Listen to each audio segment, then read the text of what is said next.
უამინდობის მომიზეზებით ჩაშლილი სხდომა ჰელსინკის კომისიაში, რატომ გადაიდო საქართველოს შესახებ ოპოზიციის მომხრე სპიკერების მოსმენა, როდესაც ყველა უწყება სტანდარტულ სამუშაო რეჟიმშია. ეს კითხვები ქვეყნის საწინააღმდეგო მოხსენებების მოლოდინში მყოფ ოპოზიციას არ აქვს და გამოდარებას ელის. ნინი გოგიშვილის სიუჟეტი.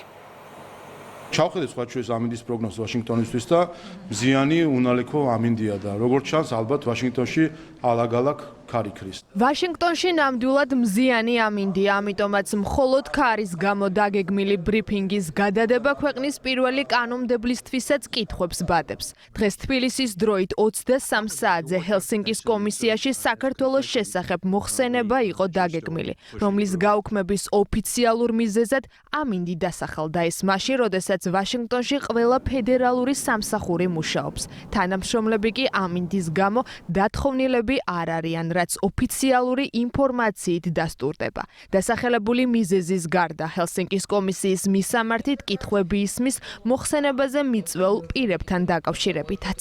საკუთარი თავის დისკრედიტაციას აკეთებს ჰელსინკის კომისია ამ ფაქტით, როდესაც ამერიკის შეერთებული შტატების პრეზიდენტის წინააღმდეგ ტყუილების შემთხზელ ქალბატონ თორნტონს იწვევ მოწმედ.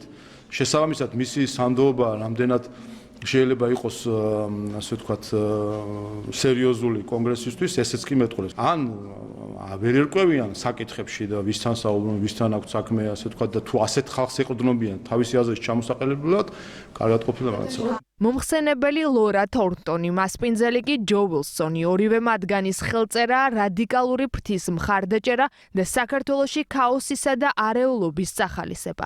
ფუნდამენტურ პრინციპებს გაცდენილი კომისიის ანგარიშზე უკვე არის საქართველოს შესახებ ჩატარებული სხდომებისას ხელისუფლებისადმი უარგუმენტო თავდასხმა.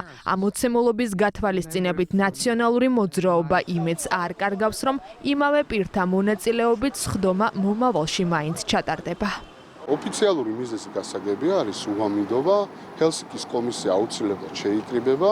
მართველი პარტიისთვის არსებითი მნიშვნელობა არ აქვს რა ბედი ელის უკვე ერთხელ ჩავარდნილ ბრიფინგს. მათთვის გასაგებია, რომ პერიოდულად უცხოელი აქტორები ურეიტინგოდ დარჩენილი ქართული ოპოზიციის დახმარებას სიცრუის ტირაჟირებით ცდილობენ. ამ მისიას ჰელსინკის კომისიის ფარგლებში კი მათი შეფასებით კიდევ ერთი მიზანი დაემატა ქართულ-ამერიკული ურთიერთობების დაზიანება.